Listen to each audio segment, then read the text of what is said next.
ជាងដំណាក់កាលក្តៅខ្លួនហើយជាពេលមួយដែល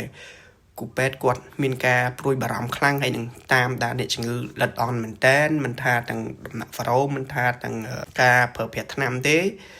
គាត់តាមដានអ្នកជំងឺខ្លាំងមែនតើហើយបន្ទាប់ពី48ម៉ោងនៃត្រជាក់ខ្លួននឹងហើយបើសិនជាអ្នកជំងឺគាត់អត់មានសញ្ញានៃការហូរឈាមឬក៏សញ្ញាណាមួយដែលគូពេទ្យគាត់គិតថាអាចប្រឈមជាមួយនឹងការប៉ះពាល់ដល់អាយុជីវិតទេបើសិនជាគាត់ផុតដំណាក់កាលហ្នឹងហើយគឺចូលដល់ដំណាក់កាលមួយទៀតគេថាដំណាក់កាលជាដំណាក់កាលជាហ្នឹងគឺគេហៅថា convalescent phase ហ្នឹងវាមាន2ចែកជា2ទៀតគឺក្នុងដំណាក់កាល early convalescent phase ហ្នឹងអាចចន្លោះម៉ោងទី60បន្ទាប់ពីគាត់ត្រជាក់ខ្លួនហ្នឹង